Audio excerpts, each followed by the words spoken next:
Bonjour, aujourd'hui comment dessiner une cabane de pêche? Alors pour commencer en fait je vais faire deux cubes très simples à la portée de tout le monde. Voilà, là je dessine un cube pour ce qui va être la maison du pêcheur, un cube très simple avec un tout petit peu de perspective, et en dessous un cube qui représente l'amas de roches en fait sur lequel est posée la maison du pêcheur. Donc c'est pareil, je fais un cube un tout petit peu plus gros en fait, qui dépasse un petit peu de tous les côtés, et là on a nos deux cubes. Et en dessous je vais faire un autre petit cube dans lequel je vais dessiner la barque du pêcheur en fait, qui est posée au pied de sa maison, avec une toute petite plage et la barque dans l'eau. Donc là, je dessine pareil, toujours dans le même sens, un troisième cube, et je place ce qui va être notre plage.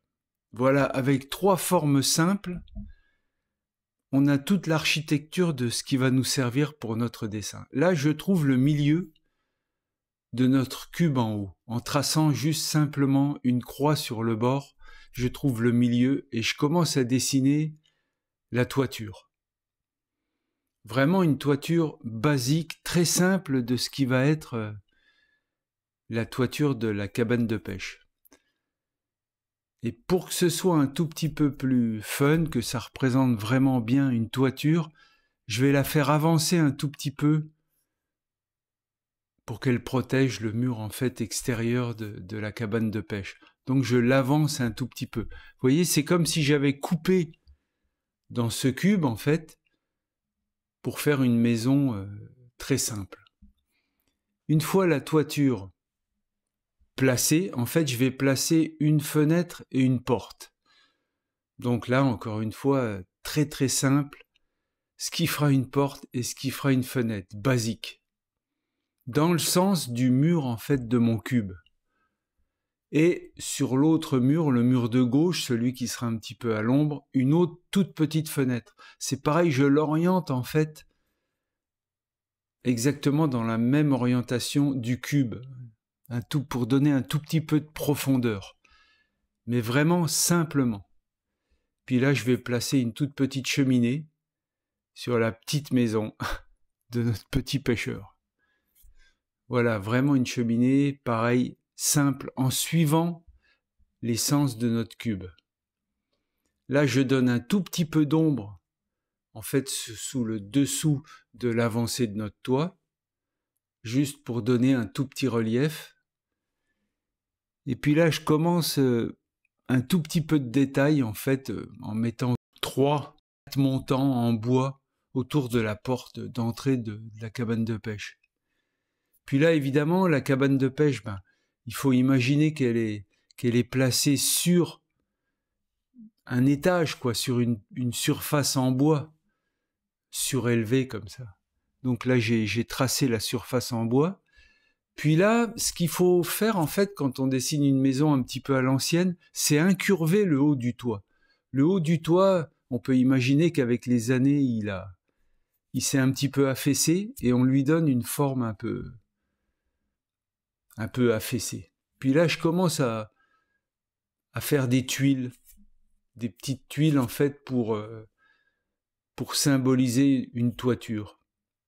Et toujours pareil, dans le sens, en fait, du dessin de ma toiture, je place des tuiles, vous voyez, qui se chevauchent un peu, quoi. Mais toujours simplement, j'esquisse vraiment les tuiles.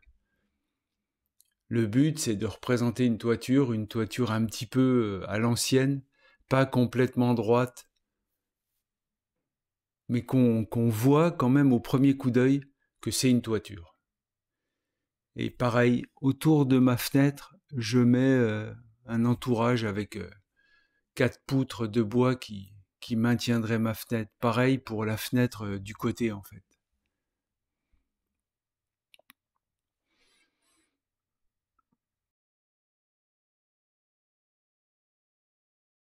Puis là, je vais m'attaquer à la partie du bas, en fait. Une fois que j'ai mis l'étage, et ben, sur le bas, je vais encore une fois tracer une petite fenêtre, et puis tracer ce qui va être, comme là, vous voyez, ce qui va maintenir mon étage. En fait, des poutres qui font que mon étage peut tenir sur les rochers du bas. Là donc, je vais tracer des rambardes. Des rambardes avec un petit cordage un peu façon de cordage marin pour protéger de la chute, en fait. Un cordage comme on met à une terrasse en hauteur pour pas qu'on puisse tomber, quoi. Donc là, je le fais vraiment en même temps que vous pour que vous puissiez le faire en même temps que moi. Et des fois, il peut y avoir des choses que j'aurai à rectifier par la suite.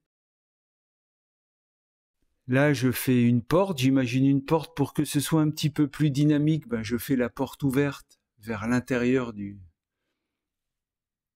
la petite maison de pêcheur. Une petite poutre. Au fur et à mesure que j'avance, ben, j'essaye de m'imaginer vraiment une maison que je construirais pour moi. Comme là, je me dis que pour que cet étage tienne, il faut quand même des poutres en bois. Non seulement il faut des poutres pour que ça puisse tenir, mais en même temps, ces poutres, elles amènent de la richesse à notre dessin.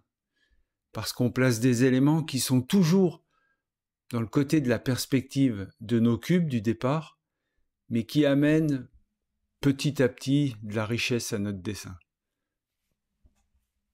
Là, je m'aperçois qu'en fait, j'ai mis une balustrade un peu trop près de la maison, donc je l'écarte un peu pour la mettre au bout de notre étage. Donc du coup, je change les cordes. Puis là, je continue à placer des poutres. Là, vu que le bas, c'est vraiment un amas de pierres maçonnées, en fait. On peut s'imaginer que pour s'éloigner un petit peu du niveau de l'eau, le pêcheur a voulu construire sa maison plus en hauteur pour éviter aussi les coups de mer, les tempêtes de bord de mer, parce qu'il habite vraiment sur un petit îlot rocheux, en fait, dans mon esprit.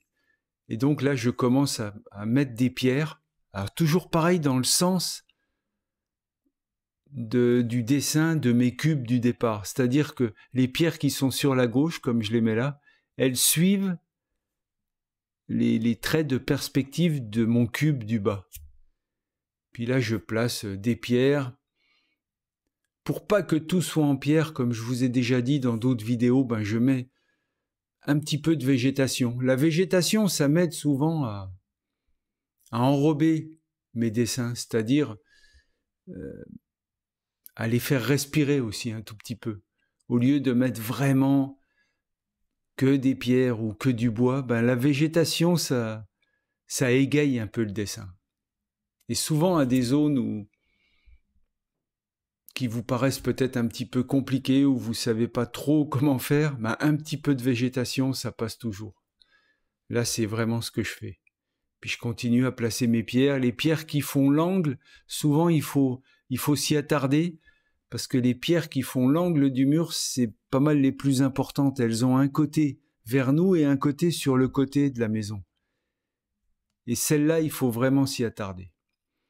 Puis là, ben, évidemment, il va nous falloir encore une fois de plus un escalier, parce que pour descendre de sa maison vers sa barque, ce pêcheur, il a besoin d'un escalier. J'avais le choix entre un ascenseur et un escalier. J'ai choisi l'escalier. C'est plus intemporel. Donc, pour faire un escalier, je vous ai déjà montré dans d'autres vidéos que j'ai faites sur ma chaîne. Mais basiquement, quoi, je fais vraiment les marches en gros un petit peu près, on s'y attardera de plus près par la suite. Et là, je vais dans le sens de la perspective de mes cubes. C'est-à-dire qu'il faut bien s'imaginer que l'escalier, les marches, on les voit filant vers l'horizon. Très très simplement, je suis mes traits et je fais mes escaliers, marche contre marche. Et voilà, et je remonte de la même façon de l'autre côté. Et là, ça se met en place petit à petit. Ce qu'on veut, en fait, c'est une scène bien compacte. C'est-à-dire qu'en un minimum d'espace, il y a beaucoup de choses qui se passent. Comme là, on a notre maison, le mur de soutènement de notre maison, l'escalier, de la végétation, une petite plage, la barque. On raconte beaucoup de choses, on raconte une grande histoire sur peu de place. C'est un peu ça l'idée de ce dessin. Puis là, à côté de l'escalier, comme je vous disais, de la végétation. Au lieu d'avoir vraiment que des matériaux durs comme du bois, des pierres, là je place des matériaux un petit peu légers, ce que j'imagine comme matériaux légers, c'est-à-dire de la végétation.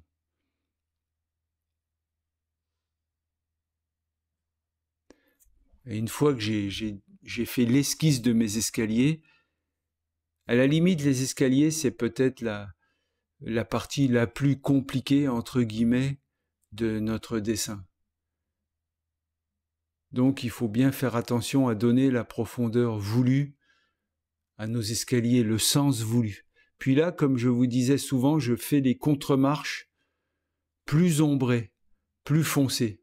Comme ça tranche, une contre-marche, une marche. Tout de suite, on peut lire un escalier. C'est l'important, en fait, quand on fait une illustration, c'est de réussir à donner à votre spectateur, en un coup d'œil, ce que vous avez voulu dessiner. Dans ce cas-là, un escalier. On passe du sombre au clair, la contre-marche en sombre, la marche en clair. Et tout de suite, on lit un escalier.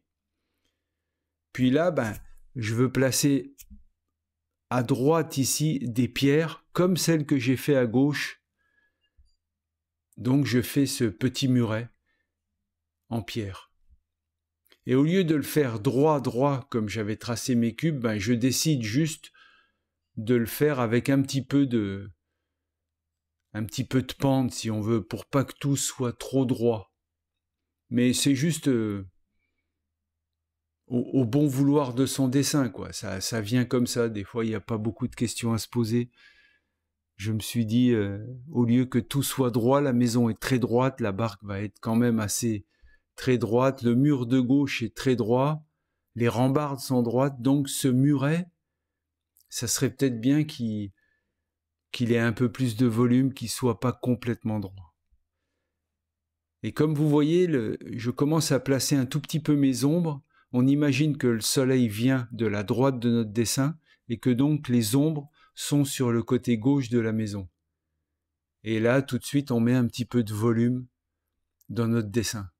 Alors à chaque fois que je gomme, c'est parce qu'au fur et à mesure, je finalise, je veux toujours que mon dessin soit finalisé, si on veut. C'est pour ça que je gomme tout de suite dès qu'un trait dépasse un petit peu. Puis petit à petit, j'élabore mon dessin. Là, je me dis qu'il serait peut-être important de mettre une rambarde tout autour de notre maison, donc je construis d'autres rambardes.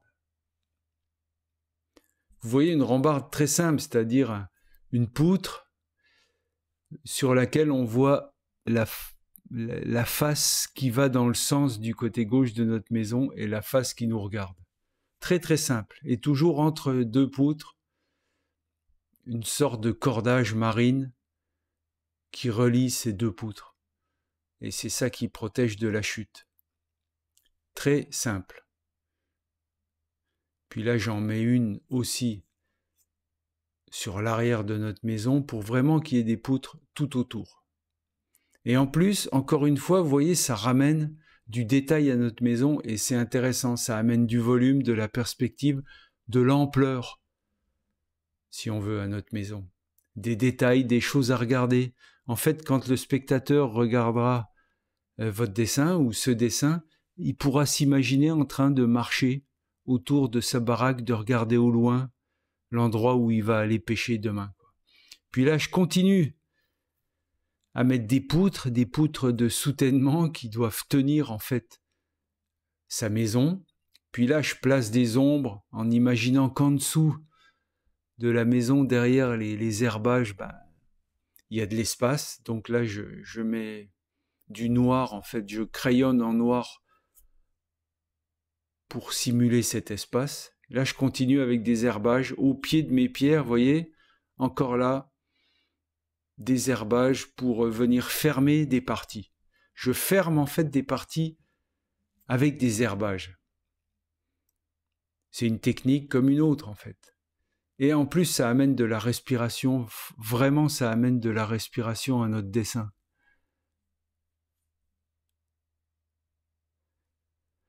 Puis là, petit à petit, je continue à placer des détails comme là, notre maison qui serait fabriquée avec des planches en fait de bois, et voilà, je mets des planches de bois sur toute la façade de notre maison, plus ou moins irrégulières, avec des poutres qui sont là pour tenir la toiture.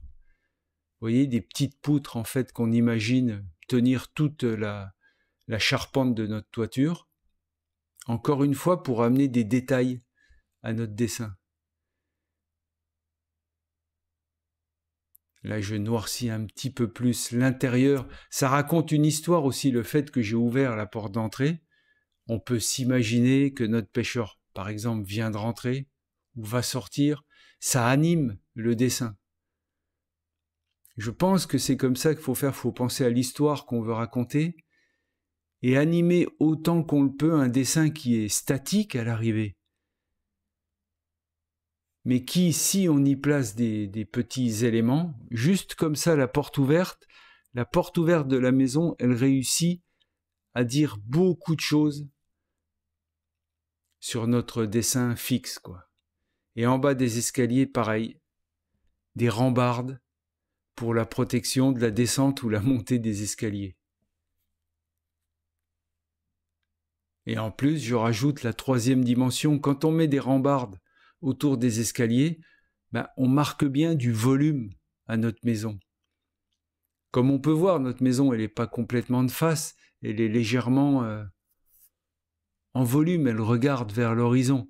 Donc tout ce que j'ai dessiné, il y a une petite perspective, ça donne de l'ampleur à notre dessin. C'est très important. Puis là, petit à petit, je fonce un petit peu les marches. Tranquillement, comme je vous ai déjà dit dans beaucoup de mes vidéos, il vaut mieux y aller revenir plusieurs fois sur le même endroit, doucement, tranquillement, plutôt qu'une fois tout de suite. Il faut voir au fur et à mesure qu'on décide ce qui vient.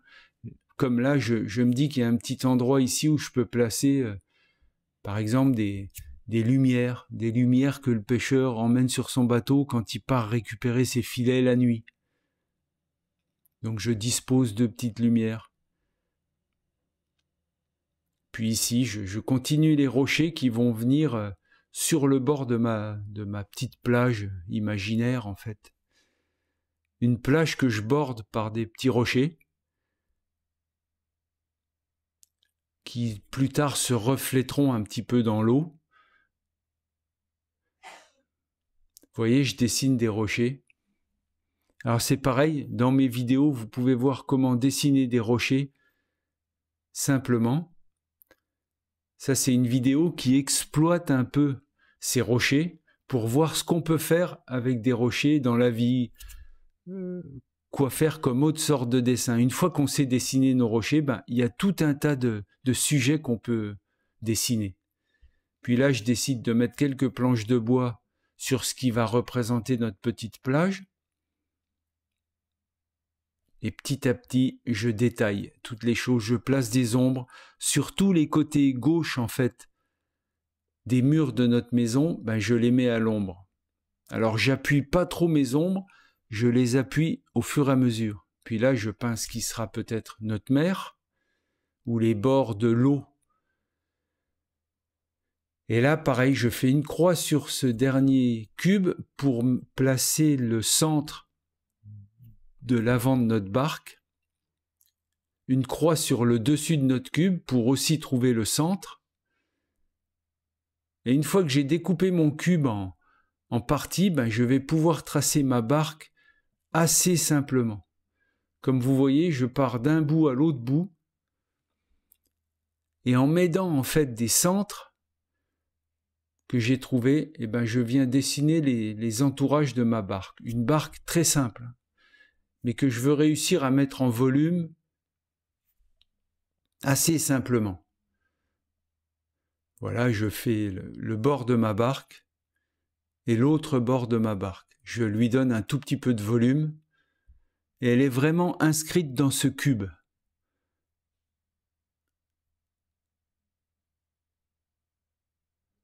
On voit bien ce qui reste du cube qui ne nous servira pas, que je gommerai par la suite, et là les bords de notre barque et le volume de notre barque. Avec un cube, vous êtes capable de faire n'importe quel bateau en fait. Voilà, j'enlève ce qui ne me sert plus pour que mon dessin soit toujours à jour.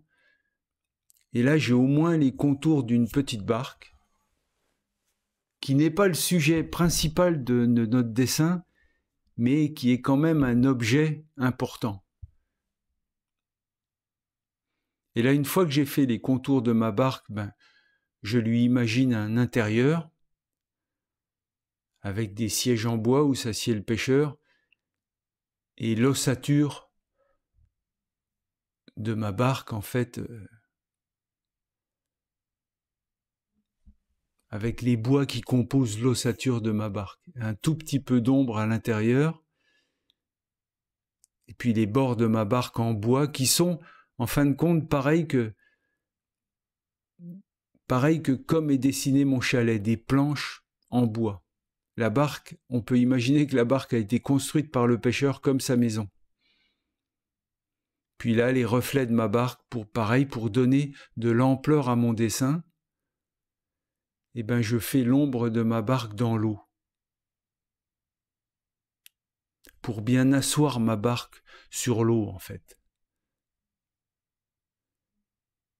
Et puis, comme petit détail, parce qu'il faut toujours donner des détails, je fais le bout, le fil, en fait, qui retient la barque avec l'ancre qui doit être au fond de l'eau et le fil qui fait qu'elle est retenue pour pas dériver sur la mer. Et là, je place les ombres. Là, en fait, je place le reflet de mes rochers dans l'eau. Et voilà les reflets de mes petites lumières que j'ai dessinées. Parce que l'eau, c'est jamais que le reflet de ce qu'il y a au-dessus, surtout quand elle bouge pas trop. L'eau stagnante, elle reflète vraiment ce qu'il y a au-dessus. Et l'eau, vous voyez, c'est juste quelques traits, c'est pas grand-chose. Puis là, je finis les petits détails de notre dessin, où je reporte les rambardes, en fait, pour en disposer plusieurs le long des escaliers, pour assurer la sécurité du lieu. Vous voyez, des rambardes vraiment toutes simples. Encore une fois, c'est des cubes. En fait, tout ce dessin est fabriqué à partir de cubes très simples qu'on vient habiller. Et puis là, pareil, les bouts. J'appelle bouts, en fait, les cordes marines tressées, les grosses cordes marines. Et vraiment, vu que notre sujet, c'est une cabane de pêcheurs, tout ce qu'on dessine, c'est en rapport avec l'univers marin. C'est pour ça que je mets des cordes marines, ce qui représente des cordes marines. Et des cordes marines, c'est jamais complètement droit, c'est pour ça qu'elles sont un petit peu incurvées. Vu que c'est de la corde, ça se balance un petit peu. Puis là, on a notre dessin qui est fini, notre esquisse finie. Alors là, je prends un crayon de papier, un crayon de plomb beaucoup plus plus noir, 8B, comme je vous ai déjà expliqué dans certaines vidéos. Et avec ce crayon qui marque beaucoup plus, ben là, je vais repasser sur mes traits. Comme vous voyez, là, le bord de mon toit, je décide à mettre des ossatures, en fait, des grandes ossatures en plus qui viendraient maintenir ma charpente. Puis là, ben, petit à petit, je mets en noir plus profond les bords de mon dessin pour marquer plus mon dessin. Et en même temps, rajouter des petits détails à mon dessin. Et là, on va voir que tout va ressortir petit à petit. Mes fenêtres, mes dessous de fenêtres, mes rambardes, mes voûtes, mes ombres, en fait, les herbages que je peux marquer beaucoup plus en commençant à marquer en fait tout ce qui est les ombrés beaucoup plus et donner vraiment du volume à mon dessin.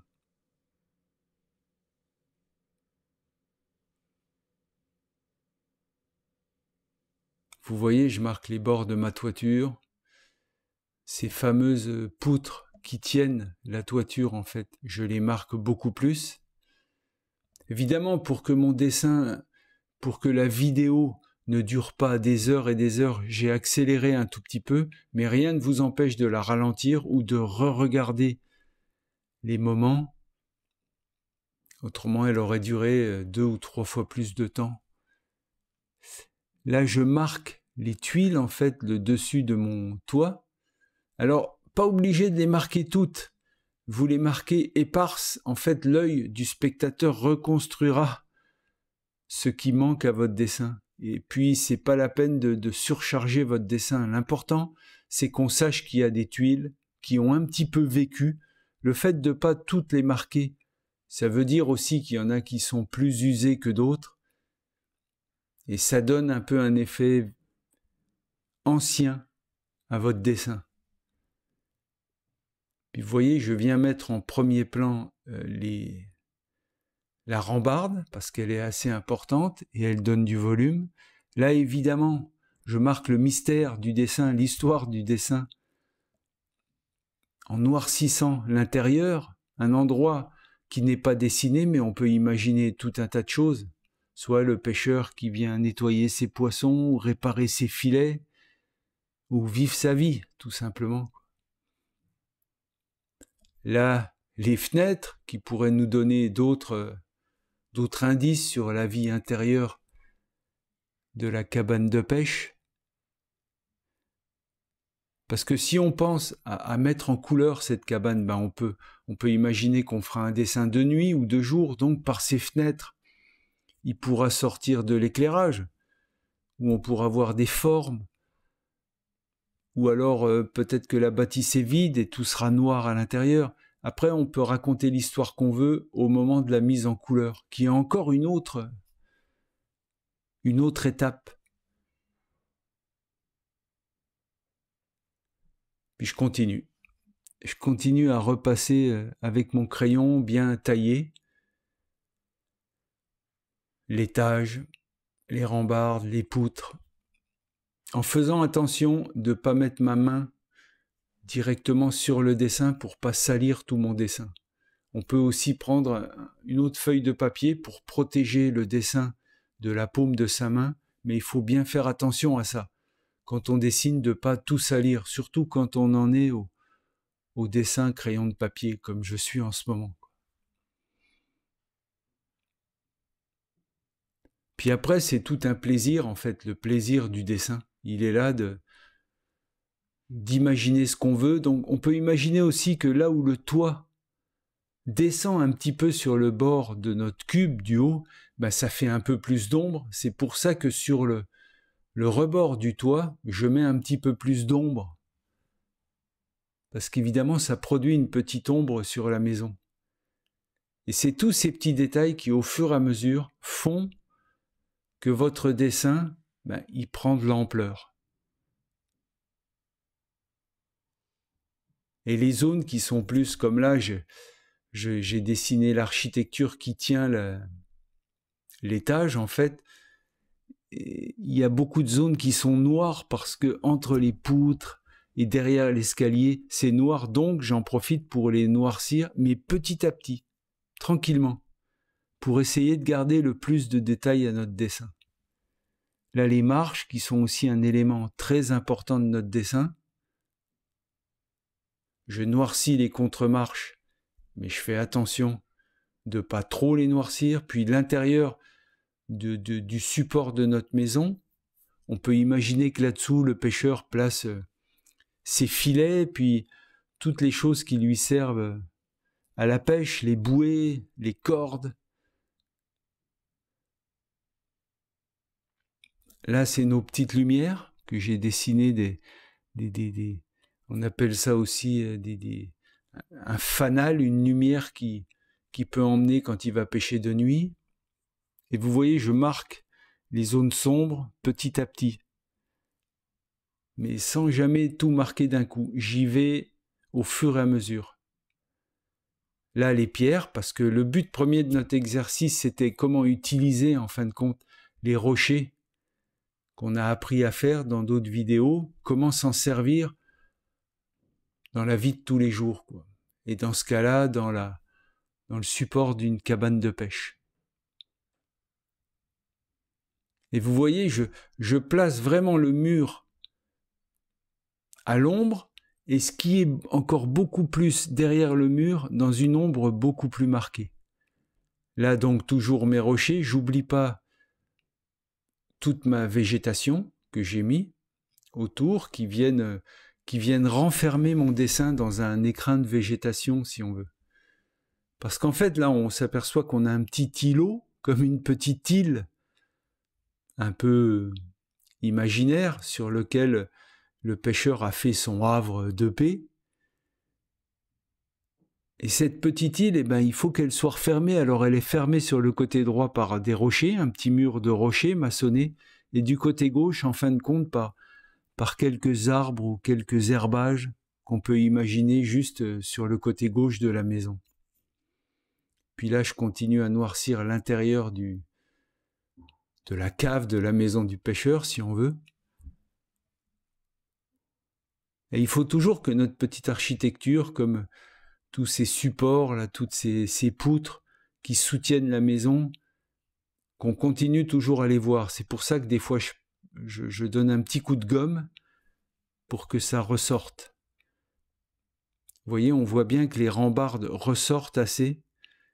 Alors là, j'ai 2 crayons parce que j'utilise quand même un crayon qui marque un tout petit peu moins, un crayon HB, en fait, qui marque un tout petit peu moins les ombrages que je veux moins noirs, et ce crayon 8B qui marque beaucoup plus pour vraiment faire les traits noirs. En l'occurrence, le mur de gauche de notre maison. Puis là, j'imagine quelques petits troncs d'arbres qui pourraient dépasser du côté de notre maison. Comme ça, on a beaucoup de matériaux nobles. En fait, on a le bois, la pierre, que moi j'imagine comme des matériaux nobles. Et quand on mettra en couleur, si on met en couleur ce dessin, si on le veut, ben on aura le vert de la végétation et le bleu de l'eau qui vont amener un peu les couleurs de notre dessin. Et si on fait un dessin de soirée ou de nuit, on peut imaginer que les petites lumières que j'ai disposées en bas et par les fenêtres de notre cabane de pêcheur, il pourra y avoir un éclairage jaune-orange, si on veut. Puis là, ben, je finis la barque, on arrive quand même sur la fin de notre dessin. Je finis la barque en repassant en noir, en fait.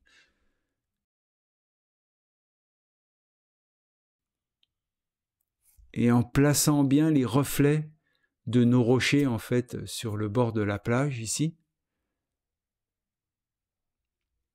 L'eau, c'est un élément quand même important parce que c'est un univers marin.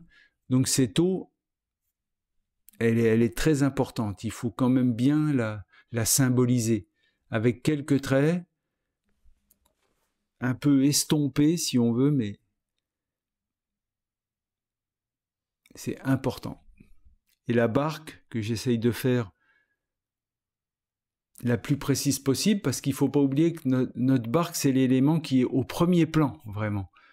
Donc, c'est l'élément qui est le plus noir, c'est celui qu'on voit le plus, en fait. Mais il faut équilibrer les éléments. Il ne faudrait pas que la barque, on ne voit qu'elle. Donc, il faut qu'elle s'inclue dans le paysage. C'est tout le jeu du dessin, en fait.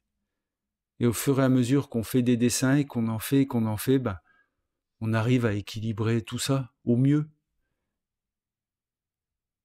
Puis là, on voit bien que toute notre histoire est racontée. Il y a une barque, il y a des escaliers, il y a un logis, il y a des endroits mystérieux. Il y a le fait d'être un peu seul sur le bord d'une plage ou seul sur un îlot imaginaire en mer. Il y a beaucoup de choses pour raconter une histoire.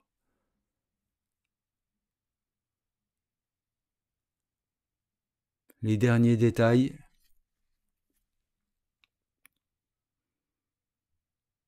Puis comme je vous dis souvent, merci de m'avoir regardé et bon dessin.